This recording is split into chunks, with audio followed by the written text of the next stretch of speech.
Welcome back to the podcast. This week, I have an awesome guest. Her name is Heidi Easley. She runs a business called Texas Art and Soul.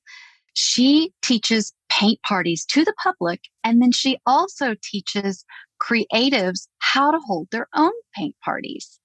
Her business has bloomed over the last few short years with some amazing tips that she's going to share with us.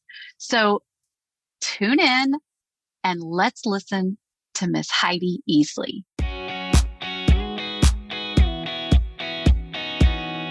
Hey, my friend, it's Melanie Ferguson, your host of Creatives on Fire, the podcast where I hope to inspire you to create a profitable six-figure following online.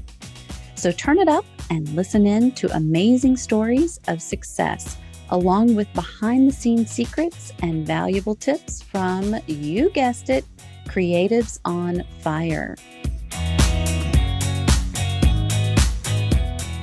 Hey, my friend, I want to ask you a quick question. Do you struggle with overwhelm in your business? How about confidence?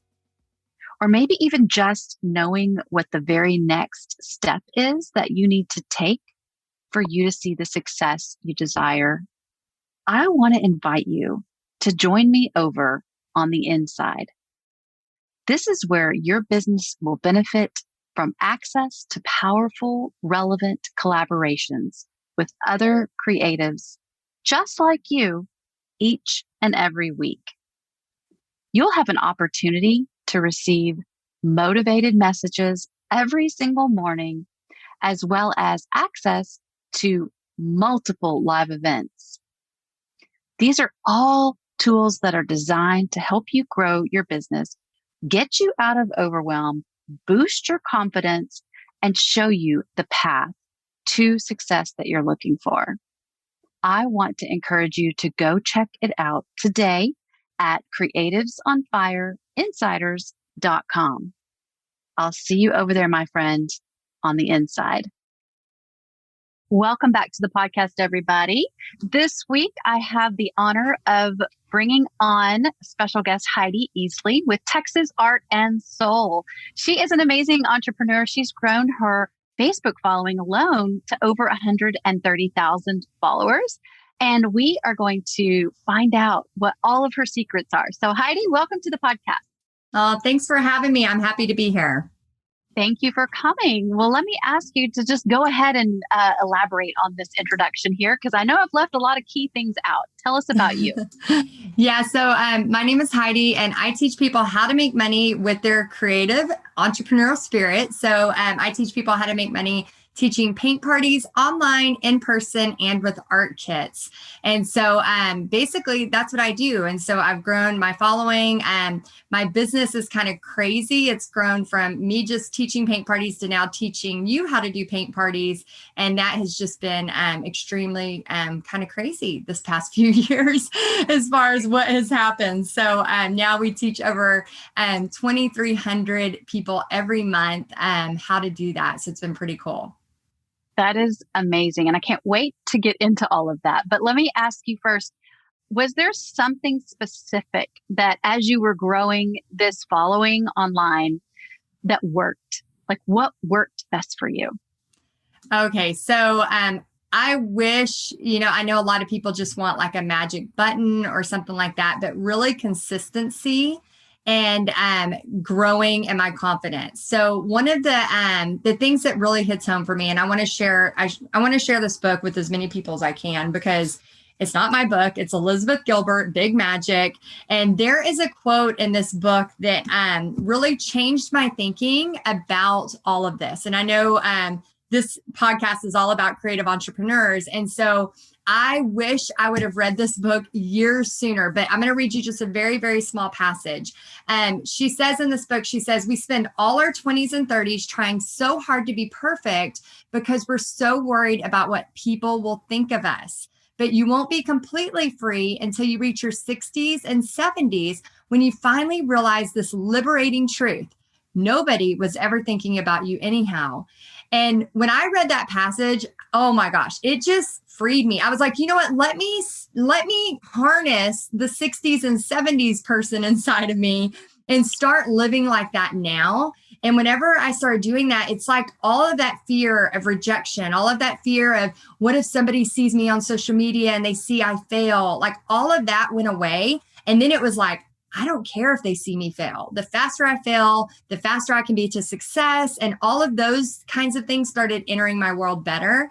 And so then I just started being really consistent. When I started Facebook Lives, right after they announced them, pretty much is when I started them.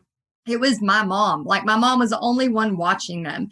And I remember just thinking, if I'm consistent, and the videos of me, like I didn't have my energy up. I didn't know how to speak on camera. I was so like shy and just, I almost looked stoned, honestly, if I'm going to be real honest with you. Like the videos, I looked like I was high, I was just like, I was almost behind, like backing up from the camera and talking, just really like, and I do have a higher energy, now than I did when I first started, but it was like night and day. But what I would tell people is consistency and practice is what's going to bring your confidence. So you've got to just keep pushing through. And so I just kind of harness my inner 60s and 70-year-old, I just picture myself at that age, like not caring what people think. And then I just bring that in. So I brought that into my 30s and 40s, and I am so happy I have. So whatever age you are listening to this, harness that. Like, nobody cares anyway. So why not be awesome, fabulous, try everything, fail,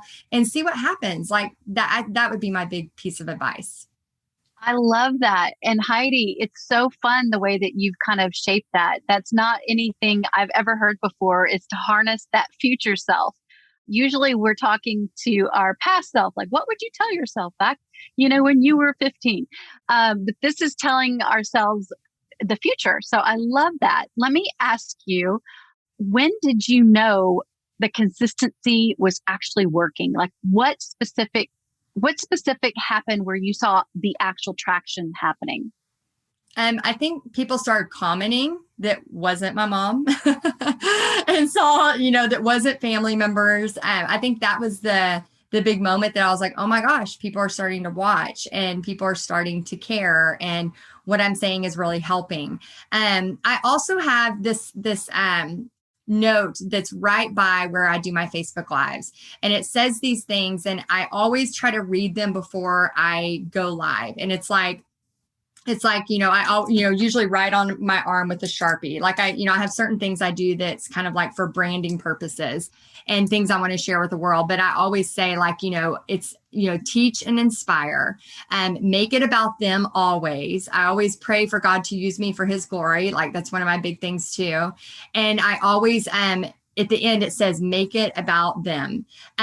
Every time I go live, instead of just like, oh, I'm at the beach and too bad, so sad, you're not there. Instead, I'm like, how can I show them something? How can I show the person that's sitting at home and maybe because my whole big thing about teaching people how to have paint parties, it's never been about paint parties. Like it never has. I mean, this paint party adventure has led me on so many different awesome opportunities and paths. But at the end of the day, it is not about paint parties. It's about us being a better human. It's about the way we are able to treat people. And my whole thing is, sharing God's love through art. And how can I do that? And how I can change my family's, whole dynamic, not only financially, but our whole lifestyle, because I got over the fear of failure and took that leap and chased my dream.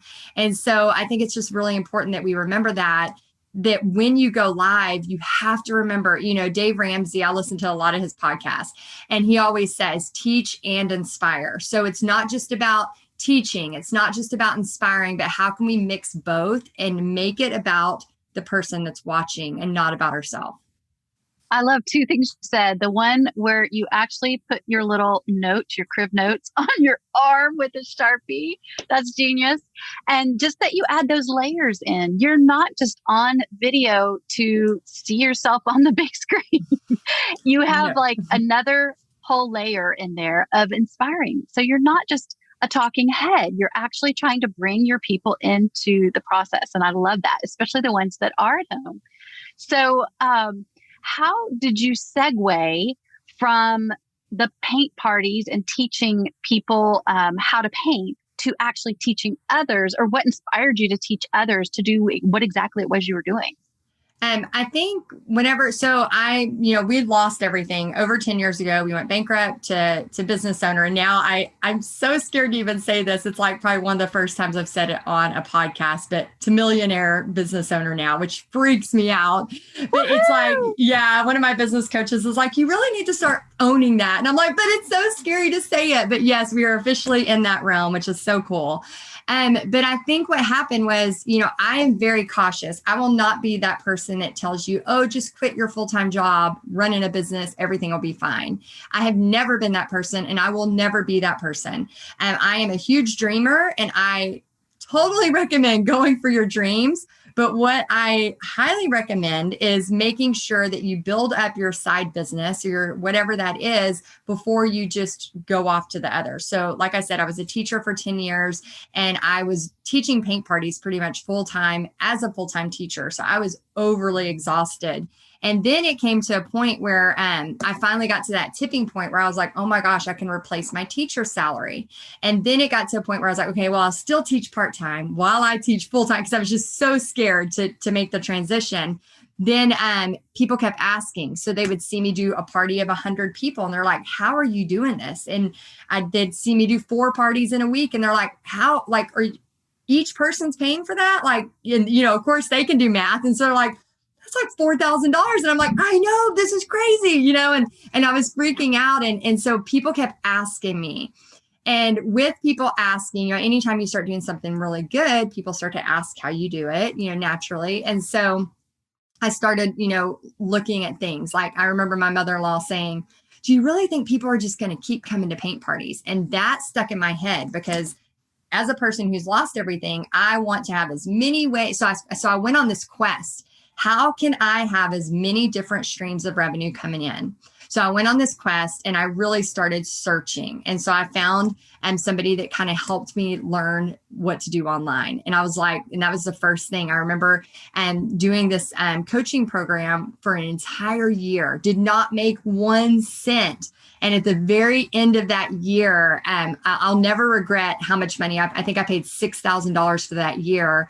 And everything I paid towards that was from a paint party. I was like, I promise you. I was like, Bobby, he was always so supportive and he always still is. I was like, I promise you, like, I will make this work. And I just know this is the next step. And I learned so much. I learned how to build a massive email list. I learned how to make offers, but it wasn't the right offer. I was making these weird art offers that didn't match with me. And then I kept getting people asking. So, you may know her, Patty Palmer.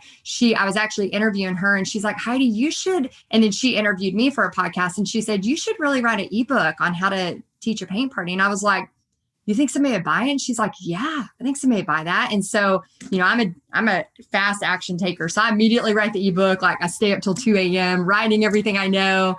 And then by the end of the week, I was selling it. I was already selling it to my list. And then I started my very first program of 10 people. And I taught 10 people how to teach paint parties. And then it went from there. And now we teach thousands. So it was really crazy. What an amazing story. I love that. I love that someone encouraged you to think outside the box and to do something that maybe was not even on your mind, like writing an ebook, and how that shaped where you are now. So tell us a little bit about during the processes, like how did you stay on track? How did you not kind of think, oh, well, maybe I should change the way that I'm teaching paint parties? Or how did you stay focused? Oh man, I was all over the place. I was so like a true creative. We are all over the place. Here's the thing that I've learned. The more opportunity, like once you start to train your brain to see opportunities, you start to see opportunities everywhere. It's almost like once you finally get over that fear in this book, I'm telling you guys, like if you're or in that fear state, like read it. I'm telling you, that passage alone helped me so much. But I was all over the place because I saw opportunities everywhere. I mean, I would go off on little tangents that would bring me to something else that was not focused. And I think that's why my growth was slower in the beginning. And now once, now that I have like a clear focus, a clear desire, a clear idea, when all these opportunities, because they will come, they will be coming to you. To all of you listening, you're going to get all of these crazy opportunities. I have so much more conviction about what my mission is, that it is so easy to say no when it's not the right thing. And so I know right away, yes, this is a good fit. No, this is not a good fit. And I can immediately just sort it out. Where before I felt like, well, it's an opportunity, I better say yes to everything. And that's not the case. And so once I got clear on, okay, these are the things that bring my family money. These are the things that feed my child. These are the things that put braces on my kid. Like once I realized like what those were, and I combined that with my passion, it was like off to the races. And then I could just have blinders on. This is my focus. We actually plan out an entire year. So my marketing calendar is already planned out the whole year in advance. And we've already started on next year. And that way I don't go all over the place. Because if it was left to me, I would be everywhere. So yeah, I think you gotta figure out what you are made to do, and then just go in on that if you're solving a problem for somebody. I agree wholeheartedly. Creatives are all over the place because we're creative. And I think that you would probably agree that the best way to figure out what is bringing in the money is to take action. Take action on several things, and what starts to be the things that stand out as the money makers is where you should place your focus. Let me ask you, what would you advise yourself when you were just getting started, like less than 1,000 followers? And I know we've talked about what you tell yourself now if you were 60 or 70, but what would you tell yourself at the very beginning of this journey that you've had? So there's a quote by Gabby Bernstein, and I actually painted it because I read it, and she had an interview in Success Magazine, and I just kept reading it. Like I kept the page open, and every day I'd go back to that quote and I'd reread it again and reread it. And finally I was like, you know what, I'm going to paint this quote because it just meant so much to me. And her quote, all it said was, and somebody asked her what they would say to herself, her earlier self or whatever, or her, whenever she was younger. And she just said, I would say, relax, it turns out great. And I love that so much because, I was actually talking to a friend of mine earlier today, and I was like, it's almost like I just wish I could see like what's going to happen in 5 years. And then I feel like my soul would just be a little calmer, but I know that's not how it's meant to be. And I think we have to know that, we got to relax. It turns out great. It's going to be okay. We're going to pivot if we have to, all of these worries and concerns and things that we worry about that we don't even need to. I think we need to just calm down. And I'm saying that for myself because I'm like the worst at that, but I think it takes time. And I also, I don't want to discredit the almost naive optimism we have when we first start a business. I think that is to our advantage. And I think that people that have like that excitement and they haven't been in business for too long, they don't know the problems that are coming, and they don't even need to know the problems that are coming. Like we're going to be equipped with what we need when it's time. And so I think instead of being scared of like what's going to happen, like jump into that, almost with that naive, sense of excitement and possibility, because you can get a lot done with that kind of gumption, with that kind of like not knowing yet. And I think that people let the fear stop them, and then they don't take action. And that's really when you need to take the action, when you don't know all the things that could go wrong. So I totally agree with that. I mean, because a lot of times we're like, well, what about when this is supposed to happen? Or what about when this happens? No. The action trumps everything, right? Yes. Let me ask you, as we close, let me ask you, what inspires you? What motivates you to keep going? Oh man, I think it would have to be, so money is great. I was very, very money driven for a while because I needed that security because of what has happened in my past. But money is not what inspires me today. So it's kind of crazy. Once you once you do get past that state of, the starving artist mentality and the always just trying to survive. I was in that state for so many years. So I know that very, very well. I have lots of muscle memory of eating chips and Rotel for lunch because that's what we could afford. So I understand that so well.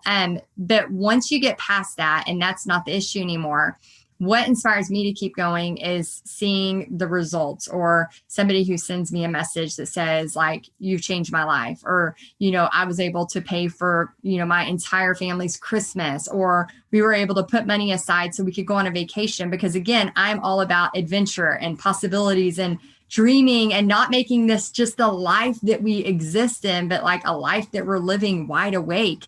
And so I am excited to help other people that may have been stuck like me and my family, where we didn't feel like there was any hope, to find that hope again. So that's my big driving factor now.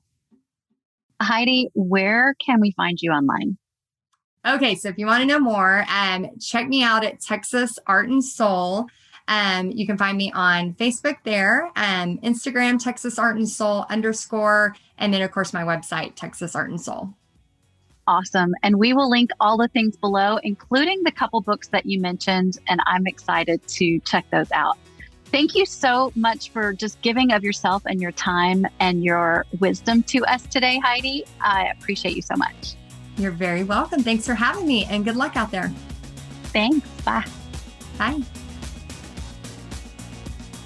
Thank you so much, my friend, for listening to the podcast. I'm blessed every single time you come back and listen to an episode. It's especially amazing when you share it with others on social media. So be sure to follow Creatives on Fire online. Listen, if you have not already done so, I want you to go ahead and download the 5 ideas I personally used to explode my online audience growth to a 6-figure following. You can find that at creativesonfirepodcast.com. I appreciate you, and until next time, stay inspired.